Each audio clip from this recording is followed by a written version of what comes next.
प्यारे विद्यार्थियों, साथियों, आज हम बात करेंगे राजनीतिक समाजीकरण क्या है, अर्थात राजनीतिक समाजीकरण का अर्थ और परिभाषा के संबंध में बातें करेंगे, जो कि राजनीति विज्ञान से संबंधित जितनी भी प्रतियोगिता परीक्षाएं होती हैं उनमें पॉलिटिकल सोशलाइजेशन अर्थात राजनीतिक समाजीकरण से संबंधित प्रश्न निश्चित रूप से पूछा जाता है। तो मैंने मेरे प्राणों से प्यारे विद्यार्थियों के लिए राजनीतिक समाजीकरण की वीडियो क्लास आज शुरू कर रहे हैं। ठीक है, इससे पहले हमने राजनीतिक विकास और राजनीतिक आधुनिकीकरण को ठीक से समझाया था, आप हमारी प्लेलिस्ट में देखिएगा। तो सर्वप्रथम मेरे प्राणों से प्यारे विद्यार्थियों, आप हमारे YouTube चैनल को सब्सक्राइब अवश्य कीजिएगा, जिससे कि प्रतिदिन जो हम वीडियो क्लासेज अपलोड करते हैं उसकी सूचना आपको प्राप्त हो सके, जिससे कि सभी विद्यार्थियों का हित हो और सभी विद्यार्थियों का हित हो सके। इसके लिए जिन विद्यार्थियों को हमारे YouTube चैनल की जानकारी है, मेरे प्राणों से प्यारे विद्यार्थियों, आप अपनी मित्र मंडली के जितने भी आपके साथी हैं जो राजनीति विज्ञान विषय से किसी भी प्रतियोगिता परीक्षा की तैयारी कर रहे हैं, उनको अवगत अवश्य कराइएगा, अर्थात उनके पास भी हमारी वीडियो को आप शेयर निश्चित रूप से कीजिएगा, जिससे कि उनका भी हित हो सके और सभी विद्यार्थियों का हित ही मेरा हित है, सभी विद्यार्थियों की सफलता ही मेरी सफलता है। Thank you very much. देखिएगा, आज हम बात कर रहे हैं राजनीतिक समाजीकरण, पॉलिटिकल सोशलाइजेशन। अब सबसे पहले तो मैं आपको यहाँ ये बात बताना चाहता हूँ कि भाई क्या कारण है कि डेविड स्टर्न ने अपना राजनीतिक व्यवस्था का मॉडल दे दिया था, इनपुट आउटपुट मॉडल। आमरनेम पावेल ने राजनीतिक व्यवस्था का संरचनात्मक प्रकार्यात्मक मॉडल प्रतिमान दे दिया था। अब ये दोनों मॉडल के होते हुए भी इन्होंने तो ये कहा था कि पूरी दुनिया की राजनीति को हम इन दोनों प्रतिमानों से ठीक से समझ सकते हैं। भाई आमरनेम पावेल अपना दावा कर रहे हैं, डेविड स्टर्न अपना दावा कर रहे हैं, लेकिन क्या कारण है कि विकासशील देशों में जो राजनीतिक व्यवस्थाएं हैं उनमें आए दिन जो तीव्र गति से परिवर्तन हो रहे थे, उन परिवर्तनों को इन दोनों प्रतिमानों से, मतलब डेविड स्टर्न और आमरनेम पावेल के प्रतिमानों से ठीक से नहीं समझा जा रहा था। हाँ, राजनीतिक व्यवस्था की यथास्थिति को तो समझा जा सकता था, लेकिन राजनीतिक व्यवस्थाओं में आए दिन जो तीव्र गति से परिवर्तन हो रहे थे उनको नहीं समझा जा रहा था। मतलब विशेषकर जो नव स्वतंत्र अफ्रीका एशिया के राष्ट्र थे, उनकी राजनीतिक व्यवस्थाओं को इन प्रतिमानों से ठीक से नहीं समझा जा रहा था। इसलिए वास्तव में विद्वानों ने यहाँ ये प्रयास किया कि क्यों ना कुछ ऐसी अवधारणाओं का निर्माण किया जाए जिससे कि विकासशील देशों की राजनीतियों को, राजनीतिक व्यवस्थाओं को भी ठीक से समझा जा सके। अब इसके लिए इनके सामने समस्या क्या आई? समस्या ये आई कि भाई समझ में ये नहीं आ रहा कि दो स्वतंत्र राष्ट्र राज्य, जैसे हम भारत और पाकिस्तान का उदाहरण दें, दोनों ही 1947 में एक साथ स्वतंत्र हुए, दोनों में संसदीय शासन प्रणाली के प्रतिमान को अपनाया गया। मगर क्या कारण है कि भारत में संसदीय शासन प्रणाली का प्रतिमान सफल हुआ, जबकि पाकिस्तान में ये प्रतिमान, ये मॉडल सफल नहीं हुआ। पाकिस्तान में लोकतंत्र को उखाड़ फेंका गया, जबकि भारत में अभी भी लोकतंत्र बरकरार है। ऐसा क्यों? तो यहाँ विद्वानों ने कहा कि भी ऐसा इसलिए होता है कि वास्तव में इन दोनों देशों की राजनीतिक संस्कृति में अंतर है। किसमें अंतर है? राजनीतिक संस्कृति में अंतर है, पॉलिटिकल कल्चर में अंतर है। मतलब राजनीति के बारे में लोगों के जो विचार, विश्वास, आस्थाएं, प्रतिबद्धताएं होती हैं, वही राजनीतिक संस्कृति कहलाती है। तो राजनीति के बारे में भारत की जनता के विचार, विश्वास, आस्थाएं अलग, जबकि पाकिस्तान की जो जनता है राजनीति के बारे में उनके विचार, आस्थाएं, प्रतिबद्धताएं, विश्वास अलग है। ये राजनीतिक संस्कृति अलग होने के कारण वहां संसदीय शासन प्रणाली, मतलब पाकिस्तान में संसदीय शासन प्रणाली सफल नहीं हो पाई, जबकि भारत में ठीक से संसदीय शासन प्रणाली कार्य कर रही है। तो ये जो अंतर आता है ना, ये राजनीतिक संस्कृति के कारण आता है। अब वास्तव में जो राजनीतिक संस्कृति है, मतलब राजनीति के प्रति लोगों के जो विचार हैं, विश्वास हैं, आस्थाएं हैं, अभिवृत्तियां हैं, उनका निर्माण जिस प्रक्रिया से होता है, जिन साधनों से होता है, जिन माध्यमों से होता है, वही क्या है? राजनीतिक समाजीकरण है। मतलब राजनीतिक संस्कृति का निर्माण वास्तव में राजनीतिक समाजीकरण से होता है कि वास्तव में व्यक्ति या जनता राजनीति के बारे में क्या कुछ सीखते हैं। मतलब राजनीति के बारे में उनके जो विचार हैं, विश्वास हैं, आस्थाएं हैं, ये सीखते हैं। वो सीखने के साधन क्या है? जैसे परिवार है, शैक्षणिक संस्थाएं हैं, मित्र मंडली है, जनसंपर्क के माध्यम है, इसी के साथ में राजनीतिक दल है, हित समूह है, इनसे व्यक्ति सीखता है राजनीति के बारे में। तो कहने का मतलब ये है कि वास्तव में राजनीति के बारे में जो विचार, विश्वास, आस्थाएं, अभिवृत्तियां सीखी जाती हैं, जिस प्रक्रिया से सीखा जाता है, जिन साधनों से सीखा जाता है, वो सीखने की प्रक्रिया ही, राजनीति के बारे में सीखने की प्रक्रिया ही राजनीतिक समाजीकरण है। क्या है? सीखने की प्रक्रिया ही राजनीति के बारे में, क्या कह रहा हूं, राजनीति के बारे में सीखने की प्रक्रिया ही राजनीतिक समाजीकरण है। तो हमें किसका अध्ययन करना है? राजनीतिक समाजीकरण का। मेरे प्यारे विद्यार्थियों, मैं इसको बहुत अच्छे से समझाऊंगा। मैं पूर्ण विश्वास से कह रहा हूं, आप राजनीतिक समाजीकरण जैसे मैं समझा रहा हूं वैसे समझ जाइएगा। यूपीएससी, यूजीसी, नेट किसी भी एग्जाम में किसी भी रूप प्रश्न पूछा जाए, आपका आंसर गलत हो ही नहीं सकता है, निश्चित दृढ़ विश्वास से कह रहा हूं मैं। देखो, सबसे पहले मैंने तो ये तो आपको पृष्ठभूमि बताई कि राजनीतिक समाजीकरण की आवश्यकता क्यों पड़ी थी। तो राजनीतिक संस्कृति का नाम अनायास ही आ जाता है इसमें। अब राजनीतिक समाजीकरण पूरा होने के बाद हम राजनीतिक संस्कृति के लिए अलग से 4-5 वीडियो अपलोड करेंगे, ये बात आपको ध्यान में रखनी है। अब देखो, राजनीतिक समाजीकरण, मेरे प्यारे विद्यार्थियों, वास्तव में जो समाजीकरण शब्द है, सोशलाइजेशन, वो समाज शास्त्र से लिया गया है। कहाँ से लिया गया है? समाज शास्त्र से लिया गया है समाजीकरण शब्द। तो सबसे पहले तो हमें यही समझना चाहिए कि समाजीकरण ही क्या होता है। देखिएगा मेरे प्यारे विद्यार्थियों, वास्तव में समाजीकरण एक सीखने की प्रक्रिया है। क्या मैं केवल समाजीकरण की बात करूं? यहाँ समाजीकरण एक सीखने की प्रक्रिया है। सीखने की प्रक्रिया मीन्स वास्तविक रूप में, मैंने यहाँ नोट कर दिया समाजीकरण, राजनीतिक समाजीकरण, वास्तविक रूप में व्यक्ति समाज के बारे में क्या कुछ सीखता है। मतलब जनता के, व्यक्ति के, समाज के बारे में क्या विचार, क्या विश्वास, क्या अभिव्यक्तियां हैं, ये क्या कुछ किन साधनों से सीखता है। मतलब एक बच्चा समाज के बारे में परिवार से क्या सीखता है? भाई परिवार ही बच्चे की प्रथम पाठशाला है, परिवार ही समाजीकरण का पहला साधन है। तो एक बच्चा समाज के बारे में परिवार में क्या सीखता है, शैक्षणिक संस्थाओं में क्या सीखता है, मित्र मंडली में क्या सीखता है, जन संपर्क माध्यम रेडियो टेलीविजन, ठीक है, इनसे क्या सीखता है, राजनीतिक दलों से क्या सीखता है, हित समूह, दबाव समूह से क्या सीखता है। तो यहाँ समाज के बारे में एक बच्चा क्या सीख रहा है। समाजीकरण की प्रक्रिया जीवन पर्यंत चलने वाली प्रक्रिया है, ये भी ध्यान रखना है। तो वास्तव में समाजीकरण किसको कहेंगे कि एक व्यक्ति समाज के बारे में क्या कुछ सीखता है। अर्थात ये जो विभिन्न प्रकार के साधन हैं, जैसे परिवार, शैक्षणिक संस्थाएं, जनसंपर्क माध्यम, राजनीतिक दल, सरकार, हित समूह, मित्र मंडली, ये एक बच्चे को क्या कुछ सिखाते हैं।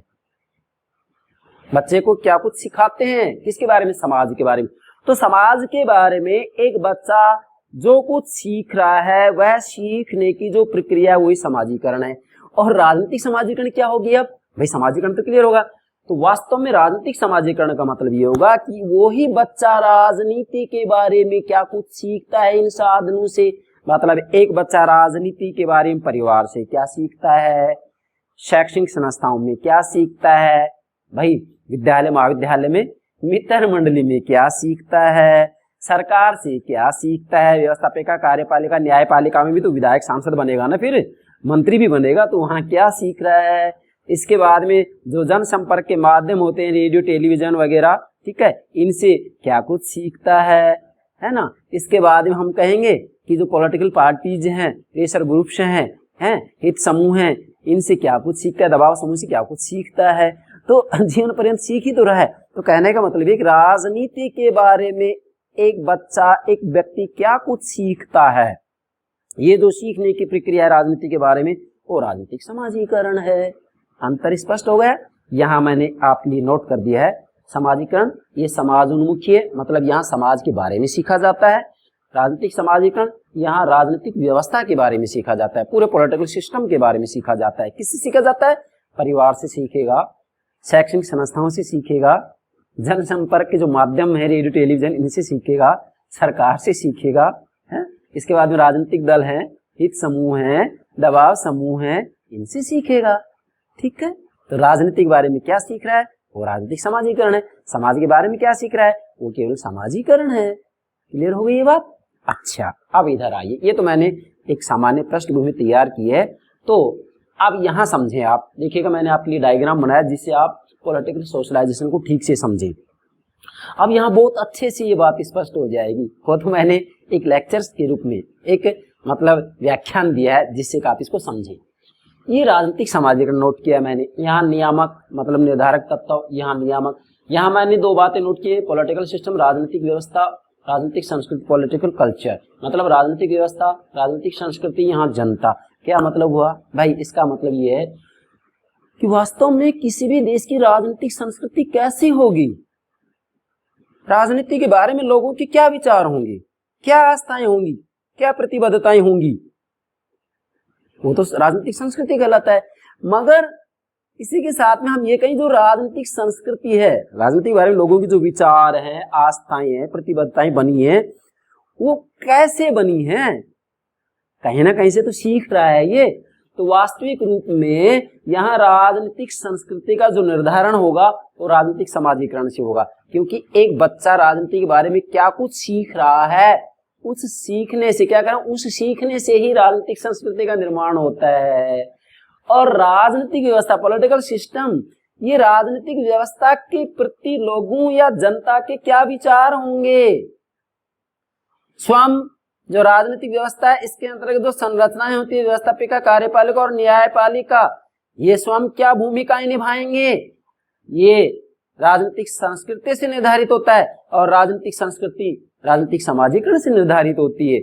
और इसी के साथ में जनता की राजनीतिक व्यवस्था में क्या भूमिका होगी, इसका निर्धारण राजनीतिक संस्कृति करती है, और राजनीतिक संस्कृति का निर्धारण राजनीतिक समाजीकरण करता है। इसका मतलब क्या है, मैं सामान्य रूप में समझाऊंगा। क्या मैंने नोट कर दिया है यहाँ। मतलब नंबर एक बात, लोगों के राजनीतिक संबंधी, ध्यान दीजिएगा, लोगों के राजनीति संबंधी विचार, ध्यान दें, लोगों के राजनीति संबंधी विचार, आस्थाएं और प्रतिबद्धताएं राजनीतिक संस्कृति कहलाते हैं। समझो भाई, राजनीति के बारे में लोगों के क्या विचार हैं। मान लीजिएगा मैं भारत की बात कहूं तो हमारे यहाँ जनसाधारण का राजनीति के बारे में क्या विचार है। ज्यादातर ही कहते हैं कि हमारे यहाँ तो राजनीतिक व्यवसाय बना लिया है, तो राजनीतिक व्यवसाय बना लिया है, और जनसाधारण यहाँ तक कहता है कि सारे नेता भ्रष्ट हैं। ठीक है, मैं विचार की बात कर रहा हूँ। अब तो ये क्या है, ये यहाँ की राजनीतिक संस्कृति बन गई कि भी हमारे यहाँ राजनीतिक व्यवसाय माना जाता है, राजनीति तो पेशा है। लोग राजनीति में इसलिए जाते हैं, किस लिए जाते हैं कि भाई इसको व्यवसाय समझकर जाते हैं, देश हित में बहुत कम कार्य करते हैं ये लोग। मगर ये सच्चाई नहीं है, परंतु विचार तो बन गए ना। अब ये विचार क्यों बने हैं, क्योंकि वो सीख रहा है। किससे सीख रहा है? परिवार में सीखा है, शैक्षणिक संस्थाओं में सीखा है, जनसंपर्क के जो माध्यम होते हैं उनसे सीखा है, स्वयं राजनीतिक दल में सीखा है, हित समूह, दबाव समूह से सीखा है, उसने सीखा है। तो यहाँ वास्तविक रूप में उसकी जो राजनीतिक समाजीकरण है ना, मतलब राजनीति के बारे में जो कुछ सीखा है उसी के अनुरूप उसकी राजनीतिक संस्कृति बन जाती है। और वास्तविक रूप में इसलिए मैंने यहाँ नोट किया है कि लोगों की राजनीति संबंधी विचार, आस्थाएं और प्रतिबद्धताएं राजनीतिक संस्कृति कहलाते हैं।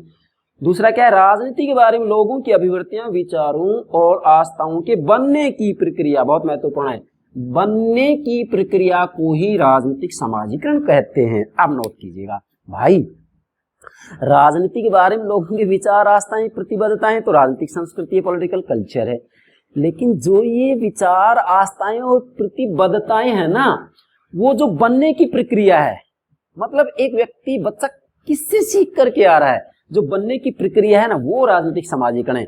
मतलब लोगों के राजनीति के बारे में जो विचार, आस्थाएं और प्रतिबद्धताएं हैं, वास्तविक रूप में वो परिवार में रहकर क्या सीखता है, शैक्षणिक संस्थाओं में क्या सीखा है, जनसंपर्क माध्यम से क्या सीखता है, सरकार से क्या सीखता है, राजनीतिक दल, हित समूह, दबाव समूह से क्या सीखता है। तो यहाँ जो ये विचार बनने की प्रक्रिया है, विचार किससे बन रहा है भाई, परिवार से बन रहा है। मैं समझाऊंगा आपको स्पष्ट रूप में, परिवार से बन रहा है, शैक्षणिक संस्थाओं से बन रहा है, जनसंपर्क माध्यम से बन रहा है, सरकार से बन रहा है, राजनीतिक दल से बन रहा है, हित समूह, दबाव समूह से बन रहा है। तो यहाँ विचारों को बनने की जो प्रक्रिया है ना, वो राजनीतिक समाजीकरण है। मतलब राजनीति के बारे में जो कुछ सीखा जा रहा है इन साधनों से, वही क्या है, राजनीतिक समाजीकरण है। मतलब राजनीति के बारे में जो विचार तैयार हो रहे हैं, जो आस्थाएं तैयार हो रही हैं, जो विश्वास तैयार हो रहे हैं, जो प्रतिबद्धताएं तैयार हो रही हैं, वो जो विचार बनने की प्रक्रिया है ना, वही राजनीतिक समाजीकरण है। अब देखो मैं आपको बताता हूं भाई, वास्तव में हम यहां ये कहेंगे कि एक परिवार जो है वो बच्चे की प्रथम पाठशाला है, सीखने की पहला साधन है, सीखने का पहला साधन है, सीखने का पहला अभिकरण है, उपकरण है। मतलब मैं ये कहूंगा कि बच्चा परिवार में जैसे ही आता है तो वास्तविक रूप में परिवार बच्चे के लिए एक खिड़की की तरह है, विंडो, जिसमें से झांक करके वह दुनिया को पहली बार देखता है। तो इस परिवार में भी समाजीकरण जो सीखने की प्रक्रिया है ना, राजनीति के बारे में अलग अलग होती है। कैसे होती है मैं आपसे बताऊं कि शहरी परिवेश में एक बच्चा राजनीति के बारे में कुछ अलग ही सीखता है और ग्रामीण परिवेश में बच्चा कुछ अलग ही सीखता है। इसी के साथ में एक परिवार के अंतर्गत माता पिता दोनों ही सरकारी सेवा में हैं, वहाँ बच्चों को वो ज़्यादा समय नहीं दे पा रहे हैं, इनका समाजीकरण अलग होता है। एक परिवार ऐसा है जिसमें माता पिता दोनों ही बच्चों को बहुत ज़्यादा समय देते हैं, ठीक से राजनीति के बारे में ज्ञान देते हैं, उनका समाजीकरण अलग हो रहा है। और उदाहरण देता हूँ मैं, मान लीजिएगा भारत में राजस्थान के किसी दूर दराज गाँव का उदाहरण दें हम, एक ऐसा गाँव जहाँ पर माता पिता दोनों ही अशिक्षित अनपढ़ हैं। ऐसी स्थिति में वहाँ जो बच्चा है, जो बालक है, वो राजनीति के बारे में क्या सीखेगा? माता पिता को ज्ञान नहीं है, जन संपर्क जो माध्यम है उनकी पहुंच वहां तक नहीं हो पा रही है, तो उसका समाजीकरण राजनीति के बारे में अलग हो रहा है। मतलब इतना कुछ जानकारी नहीं रख पा रहा है। और एक शहरी परिवेश में पला पोसा बच्चा होता है, माता पिता भी शिक्षित हैं, उनका राजनीतिक समाजीकरण उनसे अलग होगा। मतलब ग्रामीण परिवेश में, दूर दराज के गांव में बच्चा जो कुछ सीख रहा है, वो शहरी परिवेश में जो बच्चा सीख रहा है उससे बहुत कम सीखेगा वो। मतलब यहाँ मूल बात यह है कि वास्तविक रूप में परिवार के अंतर्गत भी समाजीकरण होता है, लेकिन यहाँ भी बच्चा कहीं बहुत सीख रहा है, कहीं बहुत कम सीख रहा है।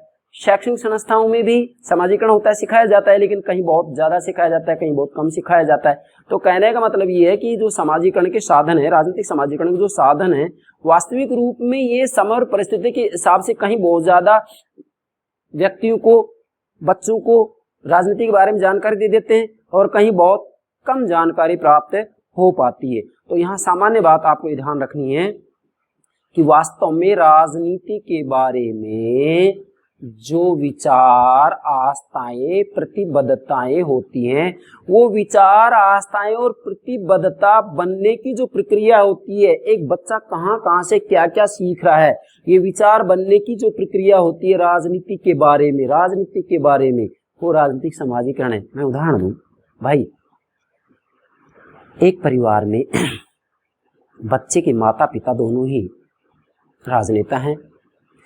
अब उस परिवार में ये वार्तालाप होती है क्या कि भाई हम तो राजनीति में आए इसलिए हैं कि ज्यादा से ज्यादा धन बटोर ले। एक तो ये तरीका है। एक परिवार ऐसा है जिसमें वास्तव में दोनों माता पिता ही राजनेता है, लेकिन वो हमेशा ये वार्तालाप करते हैं कि हम तो राजनीति में आए इसलिए हमें देश सेवा करनी है। तो मुझे बताइए, दोनों जगह बच्चा अलग अलग सीख रहा है ना, किसके बारे में? राजनीति के बारे में। एक जगह वो सीख रहा है कि भाई नेता इसलिए बना जाता है कि देश की सेवा करनी है। एक जगह दूसरा बच्चा ये सीख रहा है कि नेता इसलिए बना जाता है कि संपत्ति बटोरनी है। बच्चा अलग अलग सीख रहा है ना राजनीति के बारे में।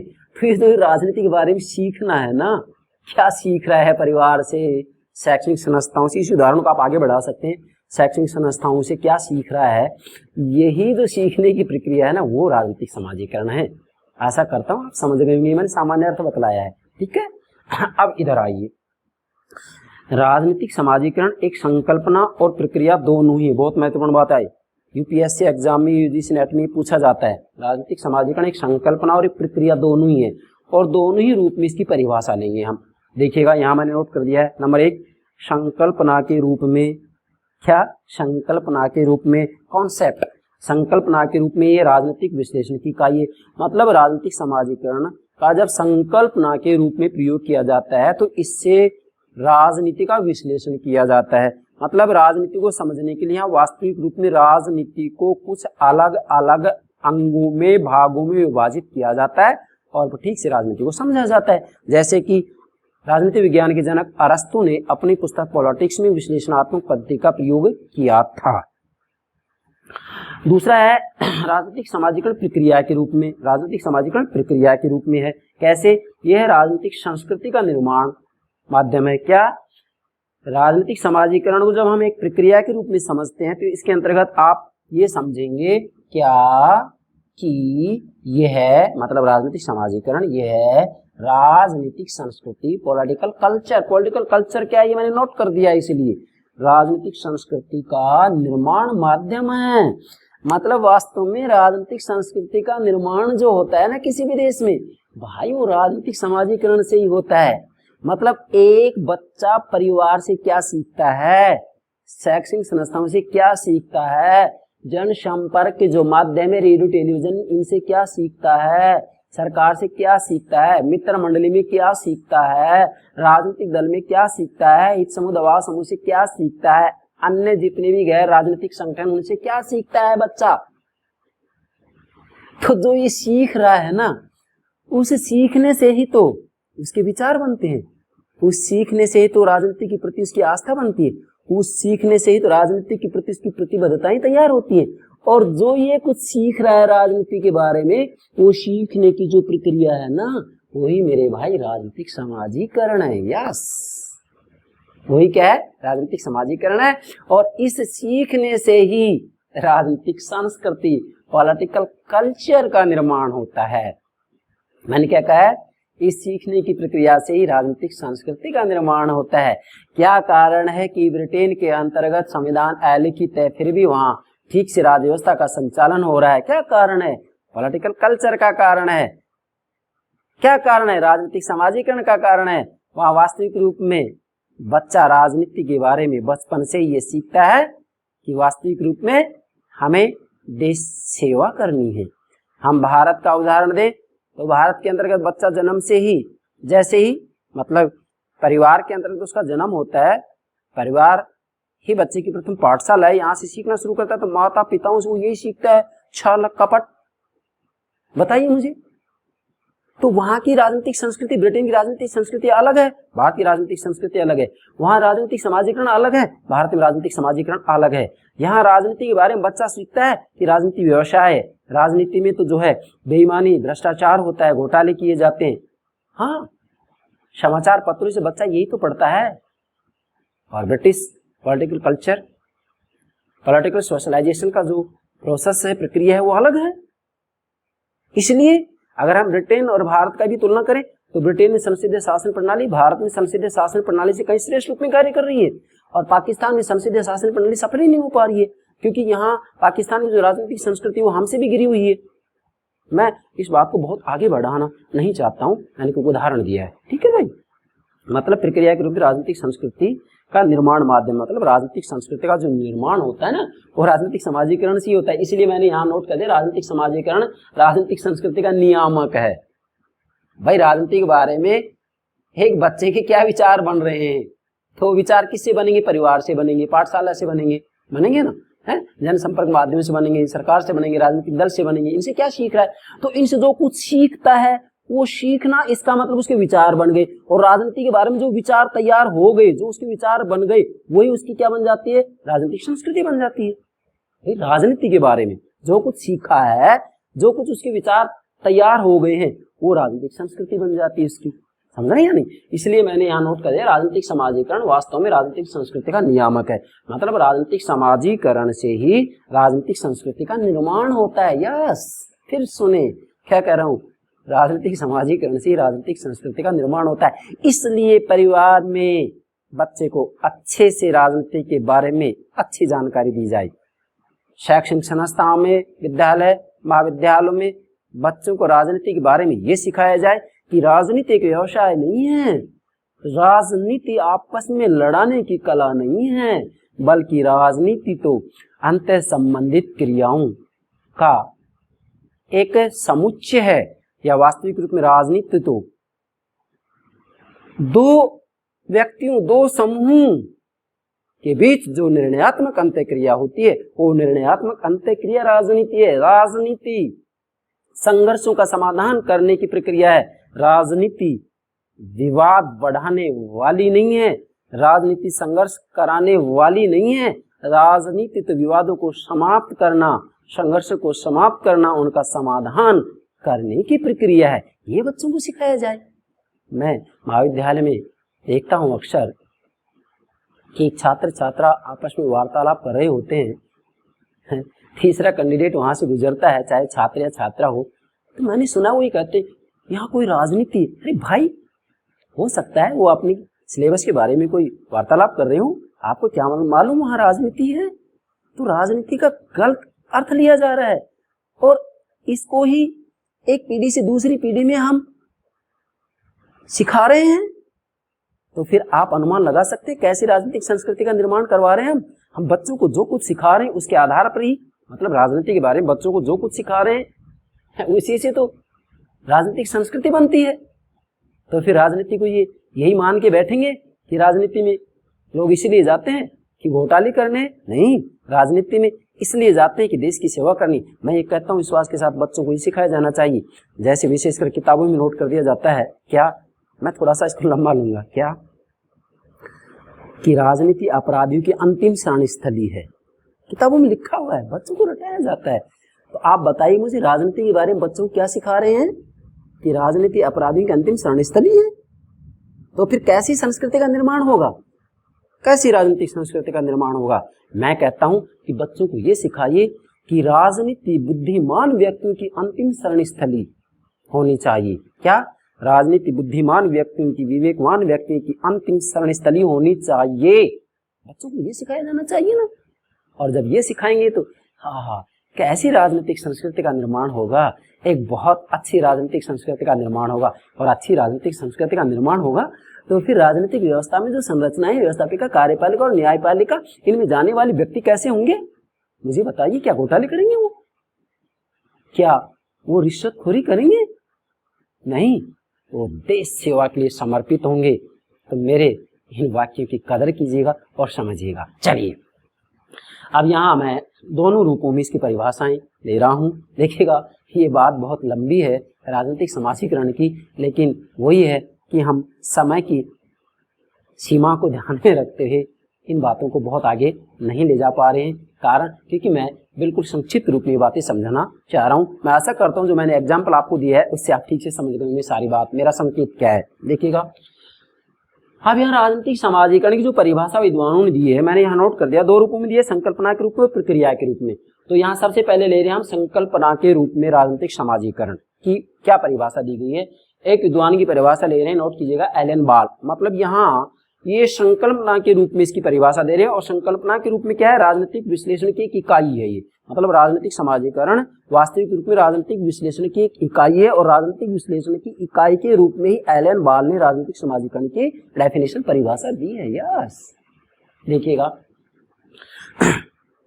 एलन बाल क्या कह रहे हैं, नोट कीजिएगा। राजनीतिक व्यवस्था के संबंध में, ये इधर पॉलिटिकल सिस्टम, राजनीतिक व्यवस्था के संबंध में कुछ धारणाओं का होना, कुछ धारणाओं का होना। जनता की क्या धारणा है भाई राजनीति के बारे में, राजनीतिक व्यवस्था के बारे में जनता के क्या विचार हैं? कुछ धारणाओं का होना और उनका विकास, भाई सीखेगा तभी तो विकास होगा। उनका विकास तथा व्यवस्था से संबंधित विश्वास ही, व्यवस्था से संबंधित विश्वास ही राजनीतिक समाजीकरण है। यस, अगर आपको कहीं समझने में दिक्कत आए ना तो मैंने ये दोनों बातें अलग अलग नोट कर दी हैं। ये राजनीतिक संस्कृति हो गया और ये राजनीतिक समाजीकरण होगा, दोनों बातें अलग अलग नोट कर दी है। ठीक है भाई। इसके बाद में प्रक्रिया के रूप में राजनीतिक समाजीकरण की परिभाषा विद्वानों ने दी है। देखिएगा, प्रक्रिया के रूप में हम 3 परिभाषा ले रहे हैं, बहुत महत्वपूर्ण है ये। Number 1 Peter H Merkel. Peter H Merkel. अब चाहे आप 3 विद्वानों की परिभाषा लें या 30 विद्वानों की परिभाषा लें, मूल बात तो यही होगी जो मैंने यहाँ नोट कर दी। क्या?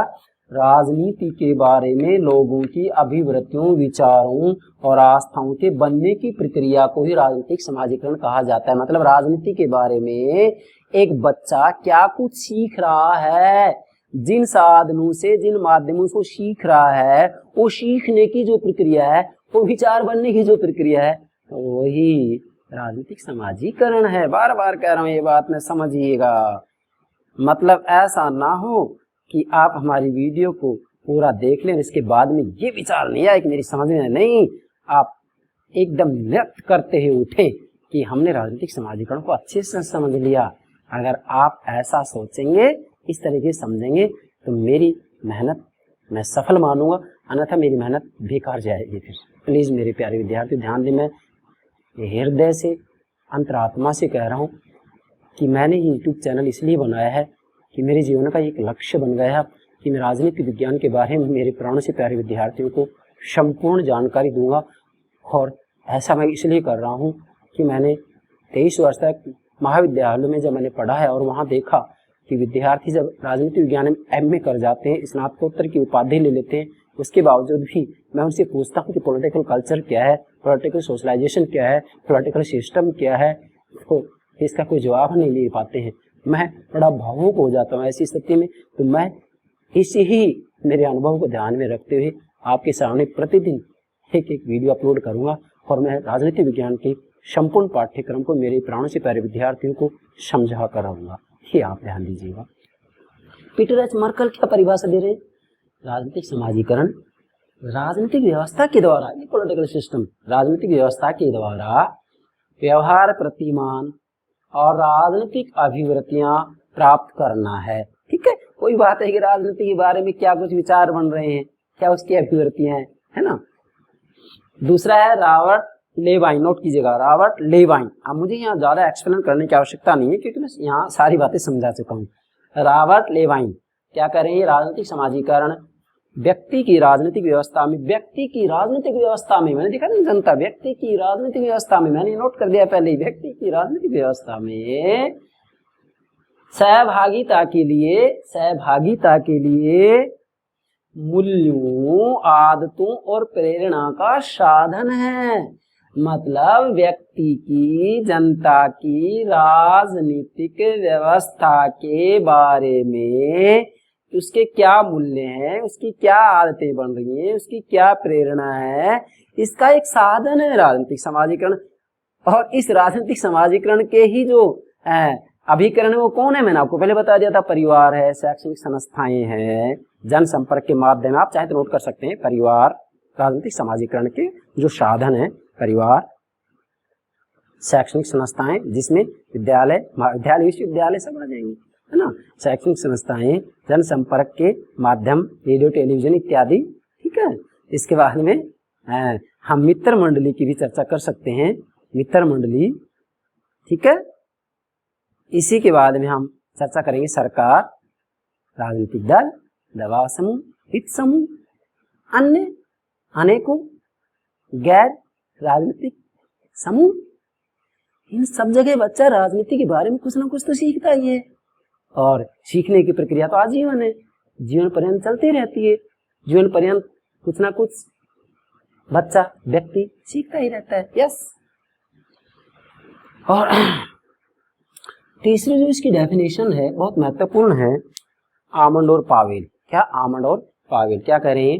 राजनीतिक समाजीकरण वह प्रक्रिया है, नोट कीजिएगा, राजनीतिक समाजीकरण वह प्रक्रिया, प्रक्रिया के रूप में इस प्रक्रिया में क्या होगा? राजनीतिक संस्कृति का निर्माण होता है, पॉलिटिकल कल्चर का निर्माण होता है। भाई किससे? राजनीतिक समाजीकरण से, पॉलिटिकल सोशलाइजेशन से। क्या कह रहे हैं? राजनीतिक समाजीकरण वह है, ध्यान देंगे यहाँ क्या है, वह प्रक्रिया है जिसके द्वारा राजनीतिक संस्कृतियों को मैंने पहले इसलिए नोट कर दिया, राजनीतिक संस्कृतियों को बनाए रखा या परिवर्तित किया जाता है। मतलब राजनीतिक समाजीकरण से आप चाहें तो राजनीतिक संस्कृति में परिवर्तन कर सकते हैं। मैंने अभी आपको उदाहरण दिया था ना कि बच्चों को ये मत सिखाओ कि राजनीति अपराधियों का अंतिम शरण स्थल, नहीं, ये सिखाएं कि राजनीति तो बुद्धिमान लोगों की अंतिम शरण स्थली है और होनी चाहिए। ठीक है, आप चाहें तो इन समाजीकरण के साधनों से भाई राजनीतिक संस्कृति में बहुत परिवर्तन ला सकते हैं। आप बच्चों को ये क्यों सिखाते हो कि राजनीति तो एक पेशा है, व्यवसाय न हो। राजनीति तो देश सेवा के लिए है, राजनीति तो संघर्षों का, विवादों का समाधान करने की प्रक्रिया। ये सिखाओ ना बच्चों को। ये सिखाएंगे तो क्या संस्कृति, राजनीतिक संस्कृति नहीं बदलेगी? बदलेगी। तो राजनीतिक संस्कृति, पॉलिटिकल कल्चर में भी यदि परिवर्तन करना है किसी भी देश के अंतर्गत, तो राजनीतिक समाजीकरण के ऊपर ध्यान दीजिएगा। आप बच्चों को क्या सिखा रहे हैं, क्या सीखने के लिए मिल रहा है, इस पे ध्यान तो दो, गौर तो कीजिएगा। मैं सभी सरकारों से निवेदन, आग्रह करता हूं कि इसके ऊपर ध्यान तो दें। आप जैसा चाहें वैसी राजनीतिक संस्कृति बना सकते हैं, मगर समाजीकरण पे ध्यान दें, पॉलिटिकल सोशलाइजेशन पर ध्यान दें, राजनीतिक समाजीकरण पर ध्यान दें कि इन साधनों से हम बच्चों को क्या सिखा रहे हैं, परिवार में बच्चा क्या सीखता है, ये चीजें हैं, ध्यान दें। फिर से दोहरा रहा हूं, राजनीतिक समाजीकरण वह प्रक्रिया है जिसके द्वारा राजनीतिक संस्कृतियों को बनाए रखा या परिवर्तित, अब ध्यान देंगे, बनाए रखा या परिवर्तित किया जाता है तथा व्यक्तियों को राजनीति में दीक्षित करते हुए, सिखाते हुए, राजनीति में दीक्षित करते हुए राजनीतिक बातों के बारे में उनके विचारों का निर्माण किया जाता है। यस, तो एक ही तो बात आ रही है कि राजनीति के बारे में एक बच्चे के, बालक के जो विचारों का निर्माण होता है, विचारों के बनने की जो प्रक्रिया होती है, जहां कहीं से बच्चा ये कुछ सीखता है, सीखने की, विचार बनने की, आस्थाएं बनने की, प्रतिबद्धताएं बनने की जो प्रक्रिया होती है राजनीति के बारे में, वही तो राजनीतिक समाजीकरण है। यस, समझ गए होंगे, मैं आशा करता हूँ ये बात आप। तो ये हामंड और पावेल की डेफिनेशन होगी। यस, अब मैंने यहाँ नोट कर दिया लास्ट में, वो पहले हमने आपको समझा भी दिया था कि भी राजनीतिक समाजीकरण को आप समझें, इससे पहले आप समाजीकरण को समझ जाएं और फिर राजनीतिक समाजीकरण समझ जाएं। तो समाजीकरण तो क्या है, समाज के बारे में बच्चा क्या कुछ सीखता है उसको क्या कहेंगे, समाजीकरण। जैसे मैंने यहाँ नोट कर दिया, समाज उन्मुखी, मतलब व्यक्ति, बच्चा समाज के बारे में क्या सीखता है, परिवार से, शैक्षणिक संस्थाओं से, है ना, मित्र मंडली से, जनसंपर्क के जो माध्यम होते हैं, रेडियो टेलीविजन से, हाँ, सरकार से, राजनीतिक दल से। तो समाज के बारे में क्या कुछ उसके विचार बन रहे हैं, समाज के बारे में विचार, आस्थाएं, प्रतिबद्धताएं बनने की जो प्रक्रिया होती है वो समाजीकरण है। और राजनीति के बारे में बच्चे की, व्यक्ति की क्या विचारधारा बन रही है, क्या विचार बन रहे हैं, क्या आस्थाएं बन रही हैं, क्या प्रतिबद्धताएं बन रही हैं, वो जो बनने की प्रक्रिया है, सीखने की प्रक्रिया है, वो राजनीतिक समाजीकरण। मतलब राजनीति के बारे में बच्चे के क्या विचार बन रहे हैं, परिवार से क्या सीख रहा है, शैक्षणिक संस्थाओं से क्या सीख रहा है? और जनसंपर्क के माध्यम, रेडियो टेलीविजन से क्या सीख रहा है? सरकार से क्या सीख रहा है, राजनीतिक दल से क्या सीख रहा है, हित समूह से क्या सीख रहा है, दबाव समूह से क्या सीख रहा है, अन्य अनेकों गैर राजनीतिक संगठन, उनसे बच्चा क्या सीख रहा है, राजनीति के बारे में क्या सीख रहा है।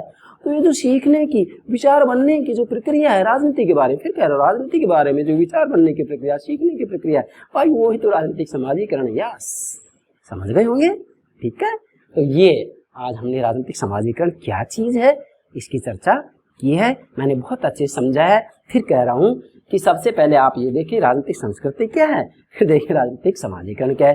तो राजनीतिक संस्कृति क्या है भाई, राजनीति के बारे में लोगों के विचार, आस्थाएं और प्रतिबद्धताएं, वो तो क्या है राजनीतिक संस्कृति। मतलब राजनीति के बारे में लोगों के क्या विचार हैं। जैसे भाई जनता कहते हैं कि राजनीति तो एक पेशा है, तो ये विचार हो गया। कहीं कहा जाता है कि नहीं, राजनीति तो वास्तविक रूप में पेशा नहीं, व्यवसाय नहीं है, बल्कि ये तो वास्तविक रूप में देश सेवा करने का माध्यम है ना। तो विचार अलग अलग हो गए। और फिर समाजीकरण किसको कहेंगे, राजनीतिक समाजीकरण किसको कहेंगे, राजनीति के बारे में लोगों की जो ये विचार, अभिव्यक्तियां और आस्थाएं है ना, वो जो विचार बनने की प्रक्रिया, मतलब वास्तविक रूप में बच्चे के ये विचार कैसे बन रहे हैं, कि एक तरफ तो ये विचार बन गए कि भाई राजनीतिक व्यवसाय है, दूसरी तरफ ये विचार बन रहे हैं कि नहीं नहीं राजनीति तो देश सेवा करने का माध्यम है। अलग अलग जो विचार बन रहे हैं ना, तो वो विचार किससे बने, सीखने से तो बन रहे हैं। तो राजनीति के बारे में जो सीखने की प्रक्रिया है ना भाई, या जो विचार बनने की प्रक्रिया है ना, वो राजनीतिक समाजीकरण है। यस, तो मैं आशा करता हूँ आपको यहाँ कोई दिक्कत नहीं आनी चाहिए।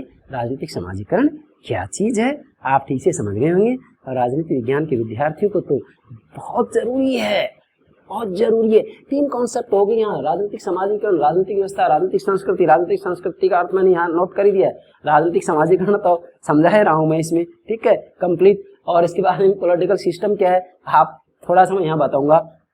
जैसे डेविड स्टर्न का है, मूल्यों का सत्तात्मक विनिधान ही क्या है, राजनीतिक व्यवस्था है। मैं मेरे शब्दों में कहूंगा यहाँ, इसको भी समझे थोड़ा। राजनीतिक व्यवस्था क्या है, वही वास्तविक रूप में उन अंतः संबंधित क्रियाओं का समग्र या समुच्चय जिसके द्वारा पूरे समाज के लिए बाध्यकारी निर्णय लिए जाते हैं, वो राजनीतिक व्यवस्था कहलाती है। क्या कहा मैंने, उन अंतः संबंधित क्रियाओं का समग्र या समुच्चय जिसके द्वारा पूरे समाज के लिए बाध्यकारी निर्णय लिया जाता है, वो राजनीतिक व्यवस्था कहलाती है। तो इसके अंतर्गत व्यवस्थापिका, कार्यपालिका, न्यायपालिका, राजनीतिक दल, दबाव समूह, अन्य गैर राजनीतिक संगठन, सबका योगदान होता है।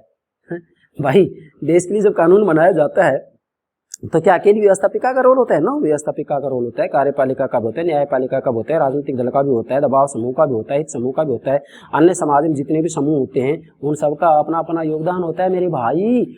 तो उन सभी को सम्मिलित कर लिया गया। मूल बात यह कि समाज के लिए जिसके द्वारा बाध्यकारी निर्णय लिया जाता है वही राजनीतिक व्यवस्था है, वही पॉलिटिकल सिस्टम है। यस, ठीक है। मैंने आपको कल वादा किया था राजनीतिक आधुनिकीकरण के समापन पर कि भाई नेक्स्ट डे से हम पॉलिटिकल सोशलाइजेशन, राजनीतिक समाजीकरण की शुरुआत करेंगे।